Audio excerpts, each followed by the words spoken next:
Hi అండి, అందరికీ నమస్తే. ఎలా ఉన్నారు? బాగున్నారంటే అందరికి గుడ్ మార్నింగ్. ఈరోజు నాకు టిఫిన్ లేదు, రాగి పిండితో సూప్ చేసుకుందాం అనుకుంటున్నాను. చూసేద్దాము. రాగి పిండి సూపు, కొంచెం మిరియాల పొడి,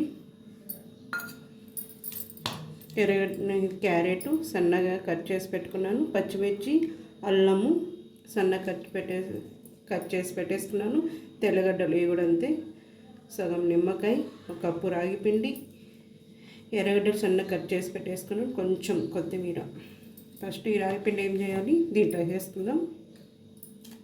చిన్న కప్తో రాగిపిండి తీసుకున్నాను, ఇది కలిపి పెట్టేసుకోవాలి.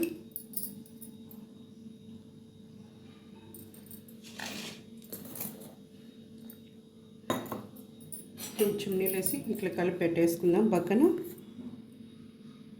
ఇప్పుడు పెనం పెట్టేసుకున్నాను, కొంచెం ఆయిల్, ఎక్కువ అవసరం లేదు, స్పూన్ అంత ఆయిల్ తీసేసుకుందాం.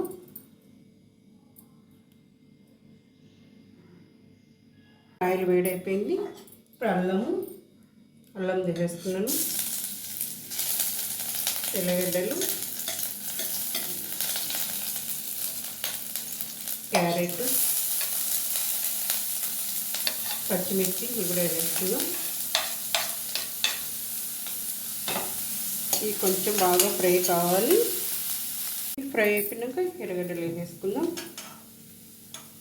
పొద్దునే టిఫిన్ లేకుండా ఇట్లా సూప్ చేసుకుని తాగితే హెల్త్కి కూడా మంచిది.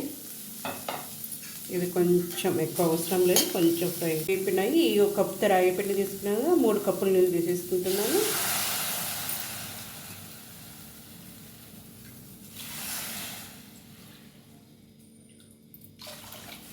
మూడు కప్పులతో నీళ్ళు తీసేసుకున్నాను.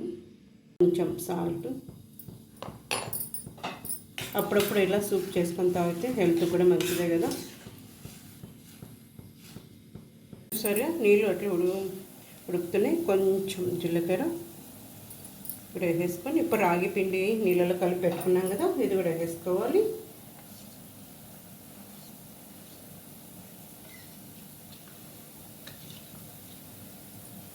చూసారు కదా, ఈ కప్పు నిండుకి నీళ్ళు వేసుకున్నాం. తగ్గించేసుకొని ఇప్పుడు వేసేసుకున్నాం.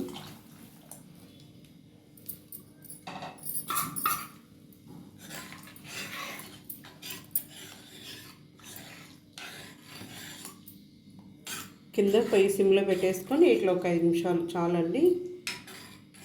ఒక 5 నిమిషాలు పెట్టేసుకుంటే సరిపోతుంది, హైలో పెట్టకూడదు. ఇప్పుడు మిరియాల పొడి, కొత్తిమీర వేసేసుకొని ఆఫ్ చేసేసుకోవాలి. ఇంకా ఆఫ్ చేసేసుకుంటున్నాను. ఇప్పుడు కప్పులో వేసేసుకుందాం.